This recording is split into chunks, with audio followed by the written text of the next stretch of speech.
أعوذ بالله من الشيطان الرجيم. بسم الله الرحمن الرحيم. وإذا رأيت الذين يخوضون في آياتنا فأعرض عنهم حتى يخوضوا في حديث غيره وإما ينسينك الشيطان فلا تقعد بعد الذكرى مع القوم الظالمين. وما على الذين يتقون من حسابهم من شيء ولكن ذكرى لعلهم يتقون. وذر الذين اتخذوا دينهم لعبا ولهوا وغرتهم الحياة الدنيا وذكر به أن تبصل نفس بما كسبت ليس لها من دون الله ولي ولا شفيع وإن تعدل كل عدل لا يؤخذ منها أولئك الذين أبسلوا بما كسبوا لهم شراب من حميم وعذاب أليم بما كانوا يكفرون.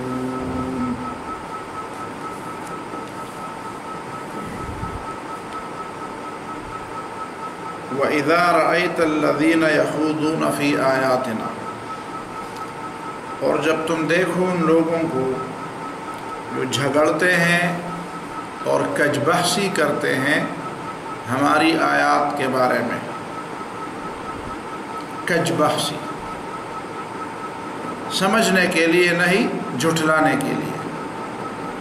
درست طریقے سے بحث نہیں کرتے، ٹیڑھے طریقے سے بحث کرتے ہیں، غلط طریقے سے بحث کرتے ہیں. فَأَعْرِضْ عَنْهُمْ، تو ان سے منہ موڑ لو اور ان سے ہٹ جاؤ. حَتَّى يَخُوضُوا فِي حَدِيثٍ غَيْرِهِ، یہاں تک کہ وہ کسی اور بحث میں الجھ جائیں، کسی دوسری بات میں الجھ جائیں اور اس میں بحث شروع کر دیں.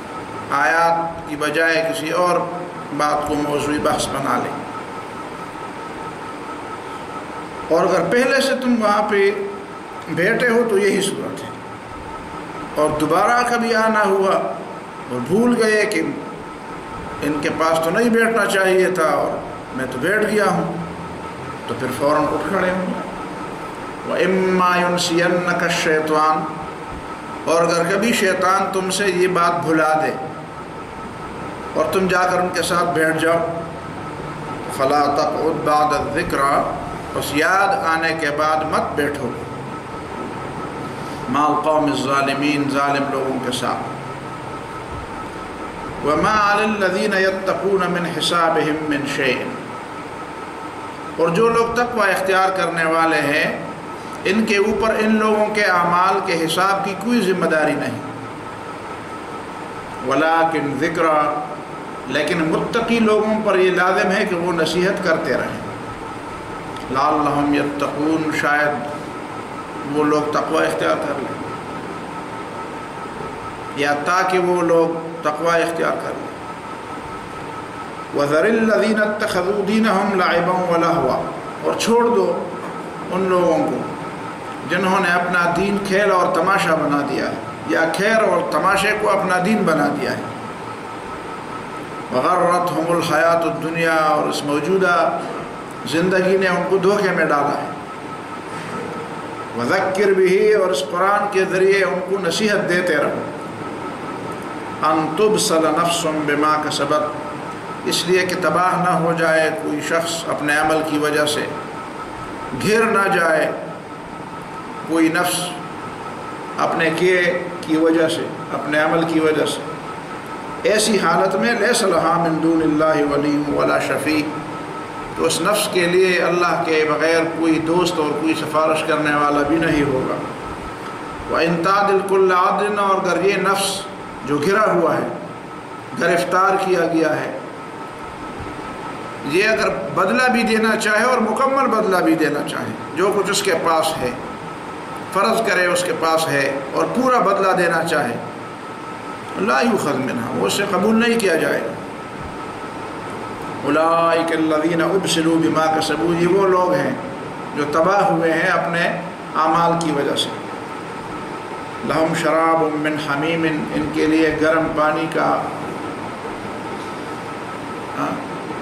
گرم پانی کے پینا، یعنی ان کا یہ جو کچھ پئیں گے وہ گرم پانی پئیں گے، ان کے لیے پینا ہے اور ان کے لیے مشروب ہے گرم پانی کا۔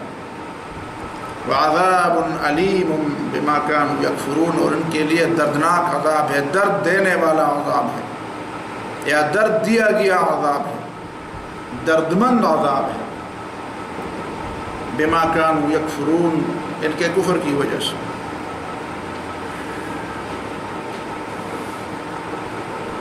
ان آیات سے پہلے یہ بتایا گیا تھا کہ اللہ تعالیٰ اس بات پر قدرت رکھتا ہے کہ تمہیں سزا دے، چاہے وہ سزا تمہاری سمجھ میں آئے یا نہ آئے، اور تم اس کو سزا سمجھو یا نہ سمجھو۔ کبھی انسان کو ایک تکلیف اور ایک مصیبت تو اس کے پاس آتی ہے، لیکن وہ اس مصیبت کو سمجھتا نہیں، عذاب آتا ہے لیکن وہ عذاب کو عذاب نہیں سمجھتا۔ جس طرح کبھی کبھی ایک شخص عزت اور بے عزتی کے درمیان فرق نہیں سمجھتا، تو وہ بے عزتی کو بھی عزت سمجھتا ہے۔ پھر فرمایا وَكَذَّبَ بِهِ قَوْمُكَ وَهُوَ الْحَقُّ، تمہاری قوم نے اس کی تکذیب کی، اس قرآن کی، حالانکہ یہ قرآن اللہ کی طرف سے حق ہے۔ قُلْ لَسْتُ عَلَيْكُمْ بِوَكِيلٍ، میں تمہیں زبردستی سمجھانے والا تو نہیں ہوں، اور نہ تمہارے اوپر کوئی داروغہ اور کوئی نگران ہو۔ باقی رہی یہ بات کہ جو دھمکیاں پیغمبر کی زبان سے ان کو ملی ہیں قیامت کے بارے میں، اعمال کی سزا اور جزا کے بارے میں، تو یہ چیزیں کب واقع ہوں گی؟ لِكُلِّ نَبَإٍ مُسْتَقَرٌّ، جو بھی خبر اللہ نے دی ہے قرآن میں یا پیغمبر کی زبان کے ذریعے، مستقر، اس کے سچ ہونے کے لیے ایک وقت ہے مقرر، اس کی سچائی کے لیے ایک وقت مقرر ہے۔ وسوف تعلمون، اور یقیناً تمہیں پتہ چلے گا کہ وہ بات جو پیغمبر نے کی تھی وہ درست ہے کہ نہیں۔ اب ایک اور پہلو سے رسول اللہ صلی اللہ علیہ وسلم کو اس قرآن کی عظمت اور اس ذریعے مومنوں کو، صحابہ کرام کو بھی سمجھایا جا رہا ہے کہ یہ قرآن ایسی چیز نہیں ہے کہ آپ مخالفین اور منکرین کے سامنے ایسی حالت میں اس کو پیش کر دے کہ گویا کہ یہ اس قرآن کی اور اسلام کی کوئی مجبوری ہے یا کوئی ضرورت ہے کہ لوگ اسے خواہ قبول کر لیں۔ یہ مجبوری اور یہ ضرورت ہماری نہیں، مجبوری اور ضرورت ان کی ہے۔ اگر وہ نہیں سمجھتے کہ ہماری مجبوری ہے اور ہماری ضرورت ہے تو ان کو سمجھانا تو ٹھیک ہے، لیکن یہ بات کہ وہ اس انداز سے آپ ان کے سامنے قرآن کی بات پیش کر دے کہ وہ یہ سمجھے کہ بھائی ان لوگوں کی بڑی مجبوری ہے اور یہ پگڑی تو ہمارے سر پر ہے، اور اگر ہم نے معمولی سا سر ہلا دیا تو یہ پگڑی گر جائے گی اور ان کا سارا کیا اور ان کا انجام اور ان کی ساری وہ غارت ہو جائیں گی، ایسی بات نہیں۔ ان کے سامنے بات رکھ دو، لیکن اس انداز سے بات رکھنے سے وہ بھی مطمئن ہو جائے کہ ایسی بات نہیں ہوگی کہ گویا کہ ان کو یہ سمجھایا جائے گا کہ بس تمہاری مرضی چلے گی اور تم جو کچھ یہ کہنا چاہتے ہو وہی مرضی چلے گی، وہی بات چلے گی۔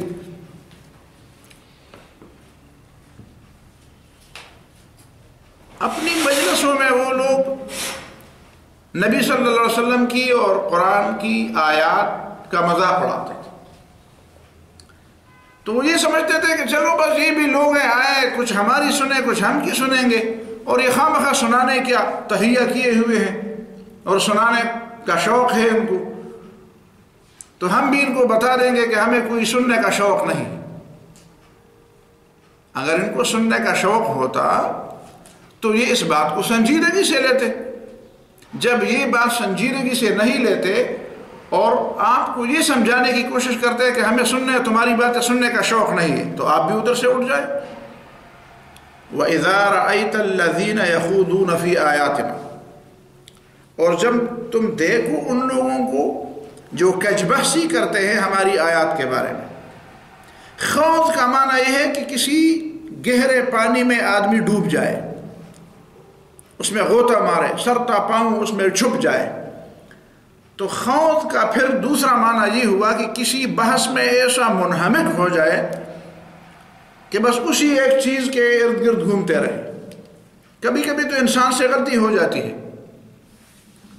لیکن ایک انسان نے اپنی بحث کا گویا کہ محور اور مرکز یہ بنایا ہوتا ہے کہ وہ نعوذ باللہ وہ آیات کو نکال کر اور ایک ایک آیت سے ترجمہ اور مقصد اور مطلب اپنی مرضی کا نکال کر اس کو مذاق اور مزاح اور ٹھٹھے بازی کا موضوع بنا دے،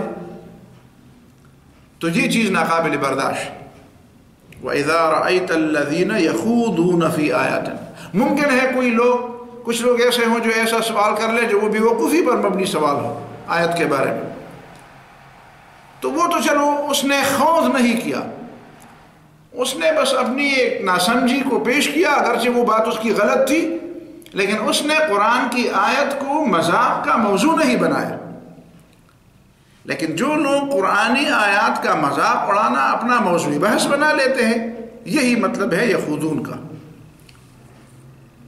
فَأَعْرِضْ عَنْهُمْ، تو ان سے ہٹ جاؤ، ان سے منہ موڑ لو، حَتَّى يَخُوضُوا فِي حَدِيثٍ غَيْرِهِ، یہاں تک کہ وہ اپنا موضوع بدل لیں اور کسی دوسرے غیرہی، اس کے مقابل کسی اور چیز میں، تو وہ چیز چاہے جو بھی ہو لیکن وہ قرآن کی آیت نہ ہو اور اللہ تعالیٰ کا کوئی کلام نہ ہو، نبی صلی اللہ علیہ وسلم کی کوئی بات نہ ہو، اللہ تعالیٰ کا کوئی حکم نہ ہو، تو اگر اس کا مذاق اڑانا نہ اڑانا اس جیسا گناہ نہیں ہے جس طرح گناہ ظاہر ہے کہ دوسرا بھی ایسا شخص ہو سکتا ہے جس کا بھی مذاق اڑانا بھی گناہ ہو، کسی عام مسلمان کا مذاق اڑانا بھی گناہ ہے، لیکن یہاں چونکہ اصل بات قرآنی آیات کے احترام کی ہو رہی ہے، تو اس کا معنی یہ ہے کہ حتی یخوضوا فی حدیث غیر، وہ کسی اور بات میں وہ الجھ جائیں، وہاں تک آپ ان سے ہٹ جائیں۔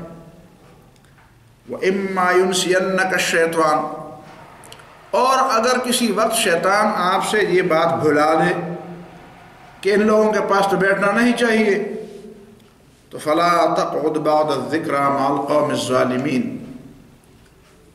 پس مت بیٹھو یاد آنے کے بعد ظالم لوگوں کے پاس، پھر ان کے پاس تمہارے لیے بیٹھنا جائز نہیں۔ پہلی صورت اور دوسری صورت کے درمیان فرق ہے۔ پہلی صورت یہ ہے کہ آپ مجلس میں پہلے سے بیٹھے ہوئے اور انہوں نے آیات کو مذاق بنانا شروع کر دیا ہے، تو ایک صورت یہ ہے کہ آدمی کے پاس یہ قوت ہو کہ وہ ان کو روک دے، لیکن یہ چونکہ مکی صورت ہے، اس زمانے میں تو نبی صلی اللہ علیہ وسلم کے پاس اور صحابہ کرام کے پاس وہ قوت نہیں تھی۔ دوسری بات یہ ہے کہ آپ ان کو زبان سے روک دیں، وہ قوت کبھی ہوگی کبھی نہیں ہوگی، لیکن ایک قوت تو آپ کے پاس ہر وقت ہوتی ہے، وہ کیا ہے؟ فَأَعْرِضْ عَنْهُمْ، اس مجلس سے اٹھ کے چلا جانا، جس طرح واک آؤٹ کہتے ہیں، تو واک آؤٹ بھی نکیر منکر کے خلاف اٹھنا یا منکر کے خلاف بولنے کی ایک قسم ہے، اس پر اپنی ناراضگی اور اس کی مخالفت اور اس کو برا سمجھنے کی اس کا ایک اعلان ہے۔ فَأَعْرِضْ عَنْهُمْ، تم ان سے منہ موڑ لو۔ اعراض کے کئی معنی ہو سکتے ہیں۔ اعراض اس کو کہتے ہیں کہ آدمی ناپسندیدگی کا اظہار کرے کیجیے، کبھی کبھی آدمی ہاتھ سے منہ سے اشارے سے اپنا بیٹھنے کا انداز بدل دینے سے، منہ موڑنے سے، دوسری طرف دیکھنے سے، ان چیزوں سے بھی کبھی آدمی اپنی ناگواری کا اظہار کر سکتا ہے۔ اعراض ان سب چیزوں کو شامل ہے، اعراض ان سب چیزوں کو شامل ہے۔ کبھی کبھی آپ کسی ایسی مجلس میں جاتے ہیں جہاں پہ پہلے سے کوئی برائی نہیں ہوتی، آپ جا کے وہاں پہ بیٹھ جاتے ہیں، کچھ وقت بعد وہیں پہ برائی شروع ہو جاتی ہے۔ ضروری نہیں ہے کہ وہ برائی پہلے سے تھی اور آپ کو پتہ تھا، آپ کو پتہ نہیں ہوتا، پہلے سے ایک برائی تھی نہیں، اچانک ایک برائی شروع ہو گئی۔ اب اس برائی شروع ہونے کے بعد آپ کے پاس کئی آپشنز ہیں، قوت ہو تو روکیں، نہ ہو تو زبان سے بات کر لیں، زبان سے بھی آپ بات نہیں کر سکتے تو آپ اعراض کر لیں۔ اعراض کے کئی مقاصد ہو سکتے ہیں، آپ کا بیٹھنا کسی دوسرے مقصد کے لیے وہاں پہ ضروری ہے، وہ مقصد بھی اہم ہے، تو آپ اعراض کا دوسرا انداز اختیار کر لیں۔ اعراض کے کئی انداز، جس طرح میں نے بتایا، زبان منہ سے کہنے کے بعد چہرہ، دوسری طرف پیرنا، سینہ دوسری طرف پیرنا، ناگواری کا اظہار کرنا کسی طریقے سے، اور یا اٹھ جانا فاعرض عنہم۔ اور دوسری صورت کا تعلق اس وقت سے ہے جب آپ دوبارہ اس نہیں کے بعد آپ کو پتہ تھا کہ اس طرح کی مجلس میں یہ باتیں ہوتی ہیں، لیکن آپ دوبارہ پھر اس مجلس میں کہیں چلے گئے اور آپ بھول گئے تھے کہ اس مجلس میں تو یہ چیزیں بھی ہوتی ہیں، تو صرف تو بھول جانے سے وہاں پہ بیٹھنا یہ گناہ نہیں ہے، یاد آنے کے بعد بیٹھے رہنا گناہ ہے۔ وَإِمَّا يُنْسِيَنَّكَ الشَّيْطَانُ، شیطان جب تم سے یہ بات بھلا دے، ظاہر ہے کہ شیطان بھلاتا تو ہے، قرآن میں کئی بار اس طرح کی بات آئی، وَمَا أَنْسَانِيهُ إِلَّا الشَّيْطَانُ أَنْ أَذْكُرَهُ۔ موسیٰ علیہ السلام کا جوان شاگرد تھا یوشع، اس نے بھی اپنی بھول کی نسبت، اپنے بھول کی نسبت شیطان کی طرف کر دی، وَمَا أَنْسَانِيهُ إِلَّا الشَّيْطَانُ أَنْ أَذْكُرَهُ، وہ میں نے تو تمہیں یاد بتایا تھا کہ وہاں پہ مجھے جگانا، مجھے بتانا کہ جب یہ مچھلی زندہ ہو جائے، اور مچھلی زندہ بھی ہو گئی اور ایک عجیب قسم کی کیفیت کے ساتھ دریا میں بھی گم ہو گئی، اور پھر بھی ان کو پتہ نہیں چلا، تو انہوں نے یہی فرمایا کہ وَمَا أَنْسَانِيهُ إِلَّا الشَّيْطَانُ أَنْ أَذْكُرَهُ، وہ شیطان نے مجھ سے بلا دی۔ کسی بھی برے کام کی نسبت آپ شیطان کی طرف، اس کا مطلب یہ ہے کہ ہر برے کام میں کسی نہ کسی حد تک شیطان کا دخل مداخلت ہوتی۔ فَلَا تَقْعُدْ بَعْدَ الذِّكْرَىٰ مَعَ الْقَوْمِ الظَّالِمِينَ، تو یاد آنے کے بعد ظالم لوگوں کے پاس نہ بیٹھو۔ قوم الظالمین، قوم سے مطلب لوگ ہیں، ظالم لوگ، ضروری نہیں ہے کہ وہ کوئی الگ قوم ہو، بس قوم کا مطلب ہے کچھ لوگ۔ وَمَا عَلَى الَّذِينَ يَتَّقُونَ مِنْ حِسَابِهِمْ مِنْ شَيْءٍ، یہ ایک سوال کا جواب ہے جو آج کل بہت زیادہ لوگ اس بات کو لیتے ہیں اور سمجھانے کی کوشش کے انداز میں کہ بھئی آپ اگر اس طرح کی مجلسوں میں نہ بیٹھیں تو ظاہر ہے کہ وہ لوگ تو تباہ ہو جائیں گے۔ آپ اگر اس طرح کی مجلس، انہوں نے ایک چھوٹی سی برائی کی، مثال کے طور پر انہوں نے گانا بجایا اور آپ اس مجلس سے نکل کر باہر چلے گئے، تو اس کا مطلب یہ ہے کہ ٹھیک ہے کہ یہ بات تو غلط تھی کہ انہوں نے گانا بجایا، لیکن آپ اٹھ کر آ گئے تو آپ کے واپس اس مجلس سے واپس آنے سے وہ لوگ شاید اس سے بڑھ کر کسی برائی میں مبتلا ہو جائیں، لہذا آپ کا وہاں پہ موجود ہونا ضروری ہے۔ کیسے؟ خیر خواہانہ انداز سے وہ اس بات کو سمجھاتے ہیں کہ دیکھو آپ اس مجلس میں جانے سے انکار نہ کریں، اور اگر وہاں کوئی تھوڑی بہت برائی ہو رہی ہو تو بھی آپ برداشت کر لیں، اس لیے آپ برداشت کر لیں کہ شاید آپ کے وہاں پہ موجود ہونے سے کوئی دوسری برائی آپ روک سکے، اور آپ کے نہ ہونے سے شاید وہ کسی اور بڑی برائی میں مبتلا ہو جائیں۔ تو قرآن نے یہ فرمایا کہ نہیں، وَمَا عَلَى الَّذِينَ يَتَّقُونَ مِنْ حِسَابِهِمْ مِنْ شَيْءٍ، متقیوں پر ان لوگوں کے کردار کا کوئی ذمہ داری نہیں۔ برائی میں لوگ مبتلا ہوتے رہے تو اس کی ذمہ داری میرے اوپر ہے، آپ کے اوپر ہے اس کی ذمہ داری، اس کی ذمہ داری ان لوگوں کے اوپر ہے جو برائی میں مبتلا ہوتے ہیں۔ اگر آپ مجھے یہ کہتے ہیں کہ ایک چھوٹی برائی کو آپ برداشت، تو ظاہر ہے کہ جب وہ چھوٹی برائی میرے کہنے پر نہیں چھوڑتے، ان کو پتہ ہے کہ میں یہاں پہ ہوں، تو اس بات کی کیا ضمانت ہے کہ اس سے بڑھ کر برائی میرے کہنے پر چھوڑ دیں گے؟ اس بات کی کیا ضمانت ہے؟ یہ تو صرف ایک توقع ہے کہ نہیں، ایک برائی وہ آپ کی وجہ سے شاید نہ چھوڑے، لیکن کوئی دوسری برائی شاید وہ آپ کی وجہ سے چھوڑ دیں گے۔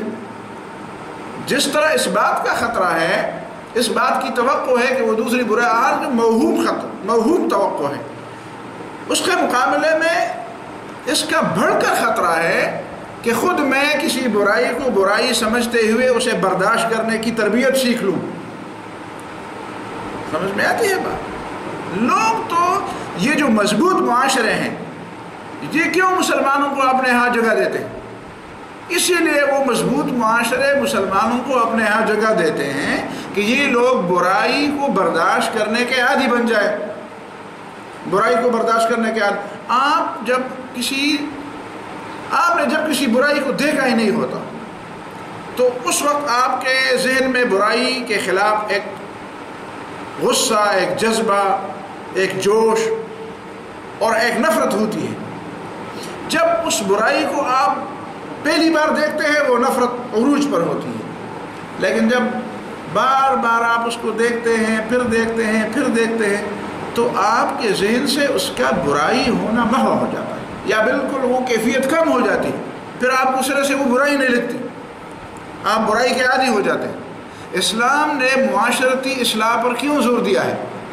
اس لیے کہ نیکیاں اگرچہ بنیادی طور پر کبھی لوگوں کو مشکل نظر آتی ہیں، لیکن جب وہ معاشرے میں عام ہوتی ہیں تو ان کا کرنا آسان ہوتا ہے۔ اور اسلام برائیوں کو روکنے پر کیوں زور دیتا ہے؟ اسی لیے زور دیتا ہے کہ ایک برائی اگرچہ اس کو لوگ برائی سمجھتے ہیں، لیکن جب وہ برائی عام ہو جاتی ہے، ہر جگہ پہ وہ برائی آپ کو نظر آتی ہے، تو آپ کو وہ برائی نہیں لگتی۔ آپ دیکھتے ہیں انتخابات کے زمانے میں ہمارے ملک میں جگہ جگہ روڈوں پر بل بورڈ، بڑے بڑے بل بورڈ نصب ہوتے ہیں، اور ان میں بڑے بڑے مفتی اور بڑے بڑے شیخ بڑی بڑی پگڑیاں باندھ کر اور بڑی بڑی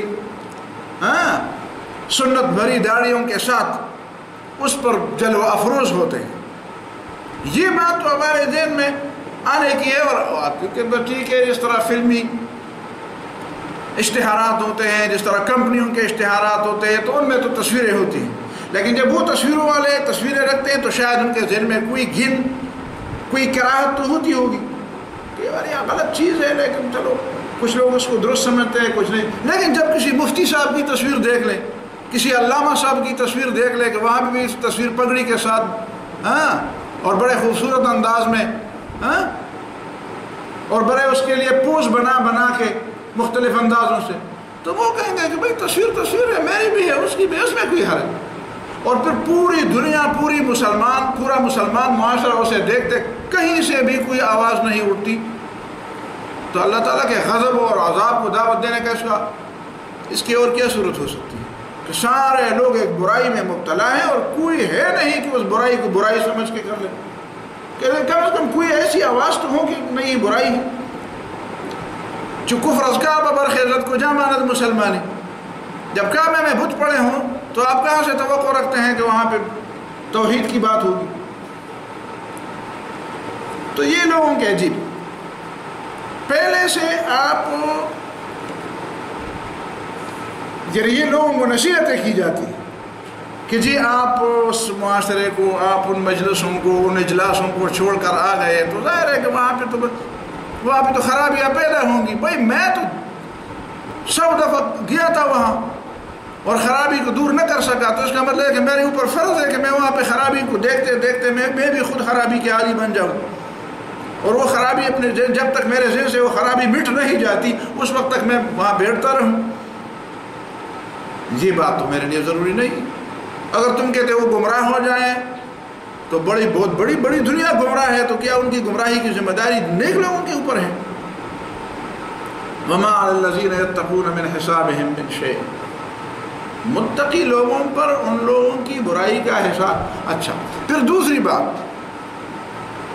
کہ میں وہاں سے اٹھ کے آیا، اس کے بعد میں وہاں اب جاتا ہی نہیں ہوں، تو میں وہاں اب جاتا ہی نہیں ہوں، تو پھر مجھے لوگ کہیں گے کہ اچھا پہلے تو آپ گئے تھے، تو جب آپ اٹھ کھڑے ہوئے تو لوگ ان کے ذہن میں کچھ نہ کچھ کراہت تو تھی، اب بھی آپ دوبارہ چلے جائیں اور جب وہ برائی شروع ہو جائے تو پھر اٹھ کے آ جائیں، تو شاید کوئی کراہت پھر بھی باقی رہے گی نہیں موجود۔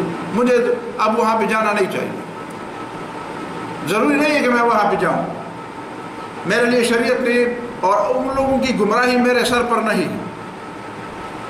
باقی رہی یہ بات کہ نصیحت کرتے رہنا، تو نصیحت تو ہونی چاہیے، ولیکن ذکر، نصیحت تو ہونی چاہیے، اور نصیحت کے لیے کوئی خاص جگہ نہیں ہے، نصیحت عام دنیا میں نصیحت کرتے۔ ظاہر ہے کہ پوری دنیا کی ہر مجلس میں اور ہر اجتماع میں نصیحت کرنے کے لیے تو آپ پہنچ نہیں سکتے، پوری دنیا چھوڑے پورے ملک میں، اور پورا ملک چھوڑے پورے صوبے میں، پورے ضلع میں، پورے شہر میں بھی آپ ہر جگہ نصیحت کریے تو نہیں جا سکتے۔ ظاہر ہے کہ آپ نصیحت کریں گے تو کسی ایک جگہ پہ کریں گے، تو ضروری ہے کہ وہ جگہ وہی ہو جہاں پہ برائی بھی ہو رہی ہو۔ آپ کو نصیحت کرنی چاہیے، اور نصیحت کے لیے اس دنیا میں جہاں پہ بھی ہو آپ کوئی نصیحت کر لیں۔ مثال کے طور پر دن میں آپ گھنٹہ 2 گھنٹے نصیحت کے لیے اور لوگوں کو سمجھانے کے لیے آپ نے نکال دی، تو ضروری ہے کہ اس 1 گھنٹے میں آپ 500 جگہوں پر تقسیم کر لیں کہ میں 500 جگہ بھی نصیحتیں کروں گا، بس کسی ایک جگہ بیٹھ کر آپ نصیحتیں کر لیں تو آپ کے ذمہ فارغ ہو جائے. یہ تو ضروری نہیں ہے کہ جہاں پہ مجلس ہو رہی ہو وہاں پہ آپ کا بیٹھنا ضروری ہے، وہاں پہ آپ کا جانا ضروری ہے، دوسرے بھی لوگ ہیں. لیکن یہ بات جو ہو رہی ہے ایسی مجلس کی بات ہو رہی ہے جہاں پہ برائیاں ہیں. تو کچھ لوگ آپ کے ذہن کو بھی برائیوں سے آلودہ کرنے کے لیے یہ اس قسم کے دلائل دیتے ہیں. تو ان دلائل کا جواب یہاں پہ ہمیں پتہ ہے کہ اس طرح کے کچھ لوگ اس طرح کرتے ہیں کہ جی دیکھیں ہم میدان نہیں چھوڑ سکتے، لیکن ہم کسی کے لیے میدان خالی نہیں چھوڑنا چاہتے. اچھا اس کا کیا مطلب ہوا؟ اس کا مطلب یہ ہوا کہ وہاں پہ جو برائی ہو رہی ہو میں وہاں پہ ڈٹ جاؤں گا تو آپ کے لیے میدان نہیں چھوڑوں گا. تو میں کیا کروں گا؟ میں برائی میں شریک ہو جاؤں گا یا برائی کی مخالفت کے لیے تو تمہیں چھوڑتے نہیں، اور مخالفت تم کر بھی لو تو زبانی طور پر 2-4 باتیں کر لو، کہتے ہیں ہاں جی بیٹی خاموش ہو جائے گا، بیٹھ جائے گا، پھر ہم اپنا کام جاری رکھیں گے. تو فائدہ کیا ہوا؟ تو ضروری ہے کہ آپ وہاں پہ جائیں، اور یا یہ کہ آپ بھی وہاں پہ کہیں کہ ٹھیک ہے جی میں نے تو ایک دفعہ بات کی ہے بس اب لوگ جانے. اچھا اس کا مطلب یہی ہوا کہ آپ نے ایک دفعہ بات کر دی اور اب لوگ جو کچھ کرتے ہیں تو آپ بھی ان کے ساتھ شریک ہو جائیں. یہی تو بنی اسرائیل نے کیا، ایک دفعہ بات کہہ دی اور کل کے دن پھر وہی کام خود کرنے لگے جو وہ کرتے تھے. فَآكَلُوهُمْ وَشَارَبُوهُمْ وَشَارَكُوهُمْ، بس ان کے ساتھ اٹھے بیٹھے کھایا پیا مزے لیے. بس کہتے ہیں یار ہم نے تو روک دیا، ہم نے تو ذمہ داری پوری کر دی، وہ نہیں کرتے تو ہم کیا کہو؟ قرآن نے یہی فرمایا کہ فَلَا تَقْرَبُوا، یہی کام ان کے پاس قریب نہ جاؤ.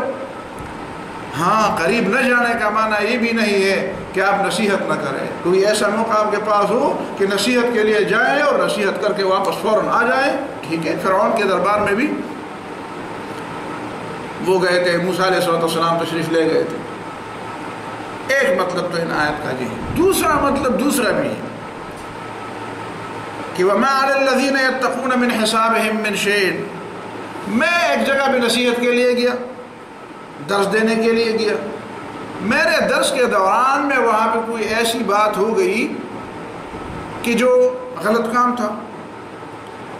اب میری موجودگی وہاں پہ لوگوں نے اس بات کی دلیل بنا دی کہ جی وہ جس مجلس میں گئے تھے اس مجلس میں تو یہ چیزیں تھی. مثال کے طور پر دیوار پر کچھ بت بھی آویزان تھے، سمجھ میں آتی ہے بت بھی. وہاں کوئی مخلوط مجلس بھی تھی، وہاں کوئی مخلوط اجتماع بھی تھا، اور اس میں حرام و حلال کے حدود اور حیا کے حدود کو پامال کیا جا رہا تھا. بس میں نے واعظ اور نصیحت کی اور میں آ گیا. اب میری وہاں پہ موجودگی کیا مجھے اس گناہ میں شریک سمجھا جائے گا جو میری مرضی کے بغیر یا میرے روکنے کی قوت کے بغیر یا میری ناپسندیدگی کے باوجود وہاں پہ جو چیز ہو رہی تھی اس میں میرا بھی حساب، میرا بھی نام لکھا جائے؟ جس طرح عام لوگ نام لکھتے کہ وہ فلان بھی شریک تھا اس میں. نہیں. وَمَا عَلَى الَّذِينَ يَتَّقُونَ مِنْ حِسَابِهِمْ مِنْ شَيْءٍ وَمَا عَلَى الَّذِينَ يَتَّقُونَ مِنْ حِسَابِهِمْ. میں UK میں گیا، میں امریکہ گیا، میں چین گیا، میں روس گیا، وہاں پہ بت پرستی ہے، وہاں پہ خنزیر کو کھایا جا رہا ہے، وہاں پہ اسلام کا. لیکن میں جس کام کے لیے گیا میں اس کام کے لیے گیا ہوں، میں ان کاموں میں ان کے ساتھ شریک نہیں ہوں. میں مندر میں گیا وہاں پہ دعوت دینے کے لیے، لیکن وہاں پہ جو بت پڑے ہیں وہ میں نے نہیں دیکھے، میں نے نہیں رکھے، اور نہ میں نے اس کے ساتھ اپنی مرضی شامل کی، نہ لوگوں نے میری مرضی کے مطابق رکھے ہیں، نہ مجھ سے پوچھ کر رکھے ہیں. تو آپ اس بات کو دلیل نہ بنائیں کہ آپ نے مندر میں تقریر کی تو بت پڑے ہوئے تھے. میں نے چرچ میں ایک جگہ تقریر کی، وہاں پہ حضرت مریم مقدس کا بت بھی تو نصب تھا. تو کیا مجھے اس بات پر آپ ملامت کریں گے؟ مجھے بلایا لوگوں نے کہ آپ آئیں وہاں پہ اپنی دین کی بات کر لیں، ہم اپنی بات کریں گے، آپ اپنی بات کریں. تو میرے کھاتے میں آپ ان چیزوں کو نہ ڈالیں. وَمَا عَلَى الَّذِينَ يَتَّقُونَ مِنْ حِسَابِهِمْ مِنْ شَيْءٍ. ان کا حساب الگ ہے، میرا حساب الگ ہے. وَلَٰكِنْ ذِكْرَىٰ، نصیحت میرے اوپر لازم ہے. فرعون کے دربار میں کون سا کام اسلام کا ہو رہا تھا یا اسلام کے مطابق ہو رہا تھا؟ اور موسیٰ علیہ السلام بار بار 40 سال تک وہاں پہ جاتے رہے. تو کیا فرعون کے دربار کے جو غلط کام تھے وہ موسیٰ علیہ السلام کے کھاتے میں ڈالے جائیں گے؟ نہیں ڈالے جائیں گے. ولیکن ذکر، وہ تو نصیحت کے لیے گئے. ہاں یہ بات ہے کہ جب آپ بیٹھے ہوں اور آپ بھی اس مجلس کے شرکاء میں سے ہوں اور کوئی برائی شروع ہو جائے تو آپ برائی پر نکیر کر لیں. نہ تبدیل کر سکتے ہیں تو اعراض کر دیں. اعراض میں یہ بات بھی شامل ہے کہ آپ وہاں سے اٹھ کر چلے جائیں, اور یہ بات بھی شامل ہے کہ آپ ناخوشگواری کا اظہار کریں جہاں تک آپ سے ہو سکے. اعراض آخری حد تک ہونا چاہیے. وَلَٰكِنْ ذِكْرَىٰ لَعَلَّهُمْ يَتَّقُونَ, شاید وہ لوگ تقوی اختیار, توقع بھی کافی ہے, ممکن ہے وہ لوگ تقوی اختیار کریں.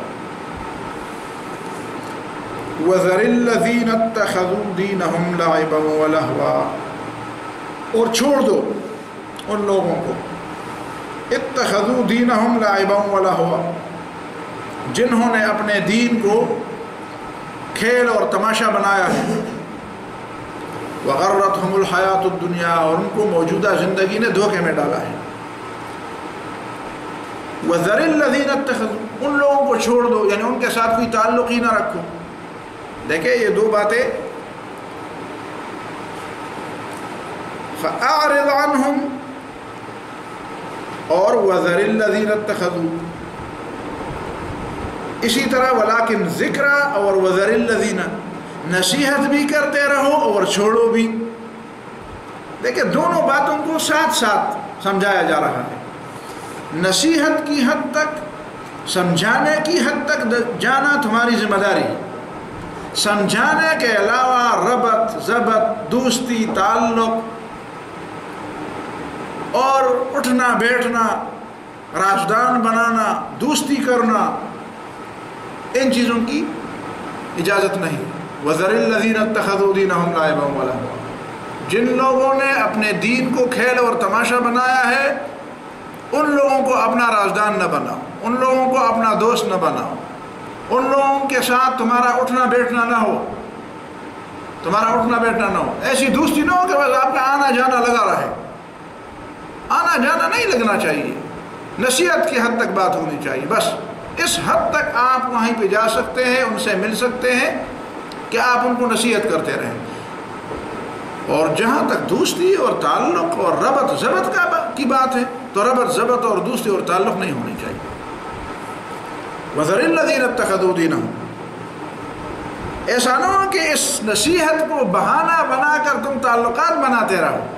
جس طرح آج کل کے لوگ تعلقات بناتے ہیں, کہتے ہیں جی ہم اگر ساتھ نہ ہوں تو یہ تو بہت, جی یہ تو ہم نے روکا ہوا ہے ورنہ یہ تو بہت بڑے. بھائی جو برائی وہ کرنا چاہتے وہ تو کرتے ہیں, تم کون ہوتے روکنے والے؟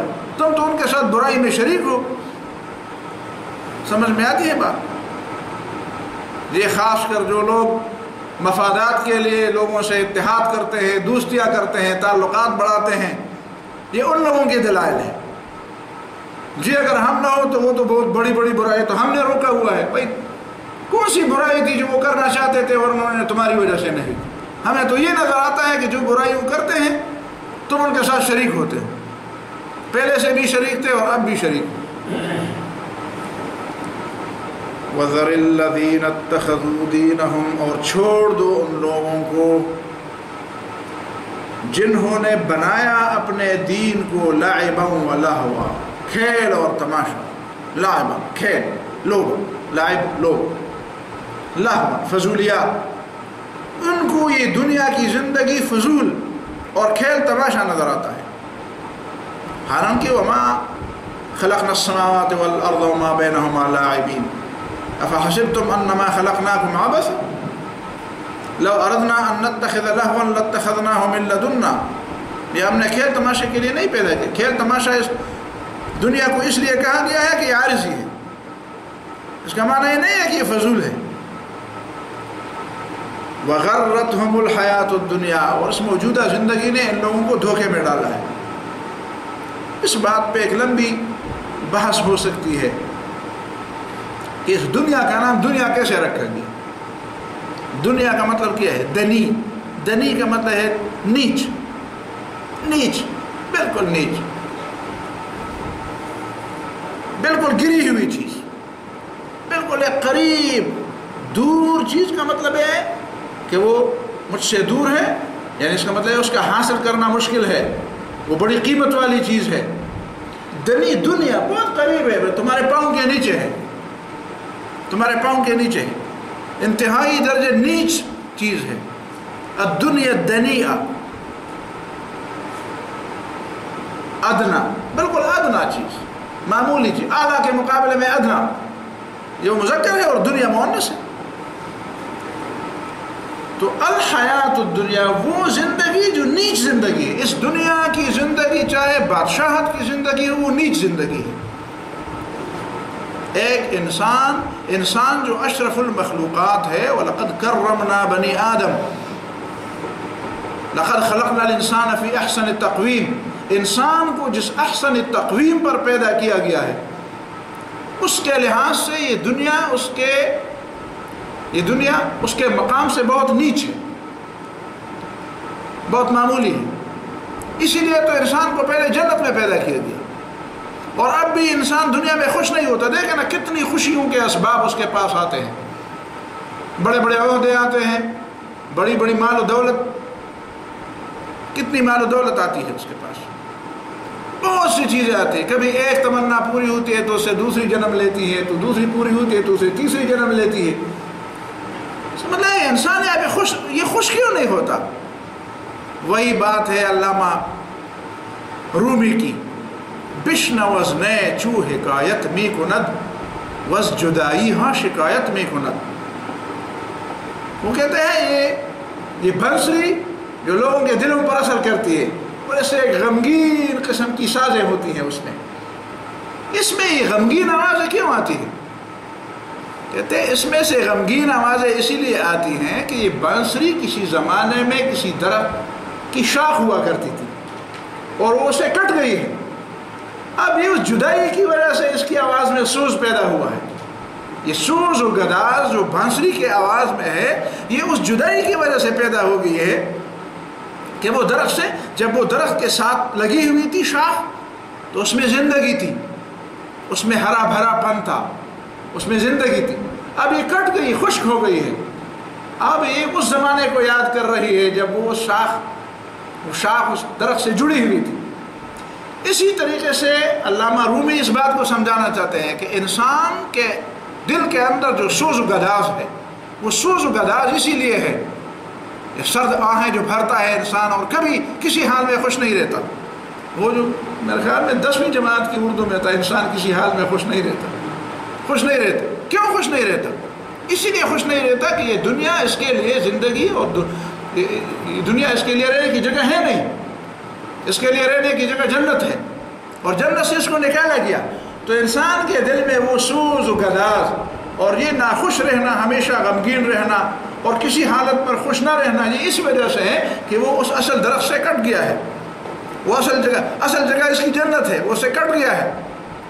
اس کی وجہ سے اس کے ذہن میں جس طرح بانسری میں یہ آواز سوز و گداز لیے ہوئے ہے، اس لیے انسان کے دل میں یہ سوز و گداز ہے، اور اسے جانا چاہیے، اس کو سمجھنا چاہیے کہ مجھے خوشی اس وقت ملے گی جب میں وہاں پہ واپس چلا جاؤں۔